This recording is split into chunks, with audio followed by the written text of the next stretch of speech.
Hey, bonjour à tous et bienvenue sur ma nouvelle chaîne YouTube. Voilà, j'ai décidé de créer cette chaîne. Je suis médium, enquêtrice en paranormal et j'ai envie de vous faire découvrir mon monde, donc que ce soit la médiumnité, les enquêtes paranormales. Et puis je fais de la cartomancie aussi. Euh, j'ai suivi des formations là il y a peu de pendule, donc de radiesthésie. Voilà. Et je vais vous raconter un petit peu mon histoire. Je suis médium depuis 19 ans. Ça m'est tombé dessus lorsque j'étais adolescente. J'ai peiné au début, j'étais un petit peu perdue. Voilà, j'ai un père cartésien. Ma mère était dans la médiumnité. Enfin, elle allait à des conférences médiumniques, voilà. Donc j'allais avec elle depuis l'âge de 8 ans aux conférences médiumniques. C'est un monde qui m'a toujours fascinée. Voilà. J'ai perdu malheureusement mon grand-père. Et on va dire 4 mois après, j'étais dans ma chambre et puis j'entendais des bruits de pas. J'étais à l'étage, donc j'entendais monter les escaliers, donc des bruits de pas. Ça se reproduisait tous les soirs. Je sentais quelqu'un qui se penchait contre moi, enfin contre mon oreille. J'étais tétanisée de peur. Tétanisée de peur. C'était un point que je redoutais quand c'était le soir, quand il fallait aller se coucher. Ça a été compliqué. Voilà. Donc des phénomènes paranormaux se sont ensuite produits autour de moi. Ma chaîne IFI qui s'allumait tout de suite, toute seule. Enfin voilà, j'étais un petit peu perdue. Du coup, ma mère a décidé de m'emmener voir une médium. Une médium qui ne m'a pas plus aidée que ça. Elle m'a dit oui, c'est votre grand-père. Oui, mais pourquoi je l'entends? Pourquoi je le ressens tellement? Et puis voilà, s'en est suivi que moi j'ai eu tellement peur. À la longue, ça s'est arrêté. Voilà. J'ai eu ma fille après, ensuite, donc j'ai fait un déni de grossesse. J'ai eu ma fille à 20 ans. Et à partir de 20 ans, quand j'ai eu ma fille, ça s'est reproduit. Sauf que je sentais des personnes. Je pouvais les ressentir, je savais que c'était des femmes, des hommes, je savais leur état d'âme, s'ils étaient en colère, s'ils étaient tristes. Voilà, donc là, je me suis dit, oui, ça recommence. Donc j'ai décidé d'aller voir une grande médium connue, je ne dirai pas son nom. Voilà. Bon, bref, elle est très connue dans toute la France, elle a écrit des livres. Donc c'est ma voisine en plus, donc la chance. Et elle m'a aidée. Et heureusement qu'elle a été là pour moi. Ça a été mon mentor. Sans elle, j'en serais pas là aujourd'hui, clairement. Donc je la remercierai jamais assez pour ça. Parce que je serais pas là, quoi. Donc voilà, donc elle m'a vraiment aidée à prendre confiance en moi, en confiance en ce que je ressentais. Suite à ça, j'ai eu moins peur, voilà. J'ai aussi beaucoup appris sur le paranormal aussi, hein. J'ai lu beaucoup de livres. C'est pas quelque chose qu'on prend à la légère, surtout au niveau des protections, bien se protéger. Et du coup, voilà, j'ai vraiment beaucoup appris toutes ces années. J'en apprends encore aujourd'hui, on en apprend toujours sur le paranormal, c'est tellement fascinant. Ouais, fascinant, quoi, c'est le mot. Et du coup, j'ai eu moins peur. Ensuite, bien, mes capacités, j'ai commencé à entendre. Voilà, j'entendais parler, voilà, j'entendais une foule, voilà, quand j'ai emménagé ici. Faut savoir que je suis sur un cimetière gallo-romain, donc ça n'aide pas. il y avait beaucoup de monde. Là, on peut le dire. Et du coup, j'entendais tout cette foule, tous ces chuchotements, tous ces brouhahs. Voilà. Ensuite, quelques temps après, j'ai vu mon premier défunt. Parce que là, c'était un défunt. Là, c'était quelqu'un de ma famille. Voilà. Et je m'en souviendrai toute ma vie. Je crois que lorsqu'on voit son premier défunt apparaître, on s'en souvient toute sa vie, quoi. C'est sûr. Voilà, et s'en est suivi que je voyais beaucoup de monde. Il a fallu que j'apprenne à maîtriser mes capacités. Donc c'est-à-dire que maintenant, je ne les vois pas tout le temps. Même s'ils sont toujours autour de nous, je vais pas les voir tout le temps. Voilà, je vais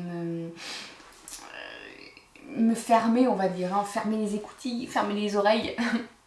Et quand j'ai besoin de faire un contact, ou quand je vais sur le terrain, ou quand je vais aider des gens chez eux, voilà, j'apprends à m'ouvrir, à ouvrir mes capacités et avoir des protections, bien avoir les protections avant, bien sûr, les prières, tout. Enfin, c'est très dangereux, hein, je le dirai jamais assez. On ne joue pas avec ça. Beaucoup malheureusement jouent avec la Ouija par exemple, ce qui est très dangereux. Il ne faut pas faire. Même moi, la Ouija, je la fais pas, je la pratique pas. Parce que généralement c'est pas du bon qu'on a tout de suite en communication, donc il faut faire ça avec des gens expérimentés. J'ai eu l'occasion lors d'une soirée de faire la Ouija avec des gens qui s'y connaissaient vraiment beaucoup. Ils étaient vraiment expérimentés, c'est-à-dire que il y avait toutes les protections nécessaires, toutes les mesures de notre taux vibratoire, tout, enfin c'était très bien organisé. Voilà, mais même après cette soirée, je ne le ferai pas seule. Enfin, je le ferai pas moi, ça c'est sûr, parce que c'est trop dangereux. Même si j'ai l'habitude de côtoyer des esprits, je ne m'amuserai pas avec la table de Ouija. Donc voilà, je voulais que vous le sachiez. Voilà, alors on me pose beaucoup la question aussi pourquoi j'ai fait des enquêtes paranormales, donc pourquoi même j'en fais encore à l'heure actuelle. Eh bien, en fait, tout a été... j'avais été visiter un château, voilà, donc le château de Chambord, parce que j'adore visiter les châteaux. Je pense que je ferai des vlogs et vous pourrez voir mes visites de château. En fait... eh bien, ma mère avait pris une photo dans le grand escalier, et sur cette photo, il y avait des orbes, donc je ne sais pas si vous savez ce que c'est des orbes. Alors en fait, c'est des ronds blancs avec un visage à l'intérieur, blanc transparent, voilà, avec un visage à l'intérieur. Donc en fait, c'est une façon pour les numériques, enfin on a beaucoup ça avec les numériques et les appareils photo numériques. On a beaucoup ça parce que l'appareil les prend en photo sous cette forme-là. Voilà, voilà, là aussi c'est très passionnant. Donc on dit que donc ce sont des énergies, hein, bien sûr, qui passent. Voilà. Et suite à cette photo, je l'avais mise sur un groupe Facebook d'orbologie, justement. C'était spécial sur ça. Et puis il y a quelqu'un donc qui me met un commentaire, voilà, et qui me dit et ben en fait voilà, je suis enquêteur en paranormal. Alors je me dis c'est quoi ça, je connais pas. Je connais pas du tout, et qui me dit voilà, il m'a expliqué ce que c'était. Donc enquêteur, c'est-à-dire qu'on a les vidéos, donc les caméras infrarouges. Après, on a des différents appareils, des détecteurs de champs électromagnétiques. Voilà. Et puis, il m'expliquait voilà, tout ce travail d'investigation. C'était passionnant. Je me suis dit, ouais, pourquoi pas? Parce que ça m'a vraiment... ouais, je me suis dit, en fait...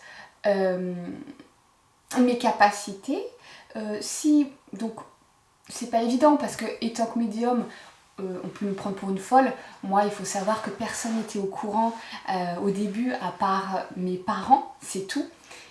Que ce soit mon copain, que ce soit mon copain d'avant, que ce soit mes amis, personne n'était au courant parce que j'avais peur. Il faut savoir qu'on me prenne pour une folle.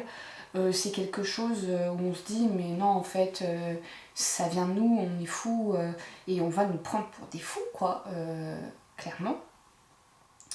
Et puis du coup je me suis dit mais en fait c'est pas mal parce qu'on peut avoir des preuves, donc des PVE, des phénomènes de voix électronique, donc des voix dans la caméra ou dans les enregistreurs. Et je me suis dit mais en fait ça peut, comment dire, voilà, si je vois une personne dans un lieu, la caméra peut capter la voix, donc si je dis que c'est un homme et qu'il y a une voix d'homme, bah, c'est super, voilà, ça fait dire que je suis pas folle. Voilà, en fait, c'était les appareils, c'était pour peut-être en quelque sorte me rassurer. Oui, je pense que c'est ça. Que c'était pour me rassurer que je n'étais pas folle, que ce que je voyais ou entendais, des appareils pouvaient les capter. Et ça, je me suis dit, c'est super. C'est super. Et voilà, j'ai décidé de créer ma chaîne YouTube, Investigation Paranormale Centre, me mettant en scène dans des lieux abandonnés, voilà, et avec une équipe. Et bah, voilà, c'était super. Et je me souviens de la première enquête. On avait choisi un grand lieu. On n'a pas choisi la petite maison dès le début, il faut savoir. Mais bon, on a choisi totalement un village abandonné avec l'hôpital, le théâtre, enfin voilà, la totale. Et du coup là, bien en fait, je crois que c'est la première, et même, d'ailleurs c'est pas bien, mais la peur a pris le dessus vers la fin, parce qu'on a eu quand même beaucoup de choses qui étaient assez énormes, des tapements derrière nous, des bruits de pas, enfin, c'était énorme. Après, comme c'était dans les bois en plus, quand on traversait pour aller d'un bâtiment à l'autre, les bois, on se disait oh mon dieu c'est quoi ça, c'est quoi. Et en fait la peur nous est montée à la tête, donc on a décidé d'arrêter là hein, forcément parce que quand on fait ça il faut surtout pas avoir peur parce qu'on risque de se faire entre guillemets attaquer voilà, par des esprits hein, quand j'emmène des abonnés avec nous en enquête, la première chose qu'il faut, c'est ne pas avoir peur. C'est la première base, c'est la base en fait. Il faut pas. Voilà, c'est trop dangereux. Je n'accepterai pas des personnes qui ont peur en enquête. Voilà, c'est comme ça et voilà. Et je tenais à vous raconter mon histoire. Voilà.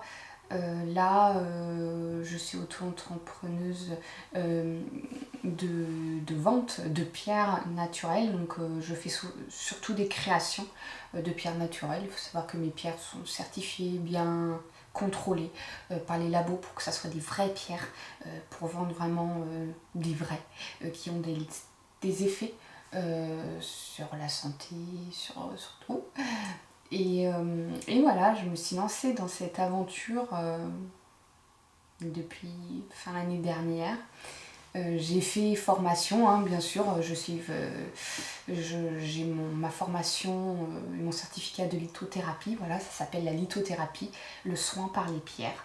Voilà, et ça m'a plu, donc je me suis lancée. Et cette année, voilà, à côté, je refais une auto-entreprise sur la cartomancie, bien sûr. J'adore la carte, hein, les cartes divinatoires, voilà. La radiesthésie et le soin énergétique sur les personnes. Donc là, je vais être formée, donc je vais entrer en formation bientôt pour les soins énergétiques. Voilà, parce que bah, ça me plaît, c'est un domaine qui me plaît beaucoup. Et voilà quoi. Donc je tenais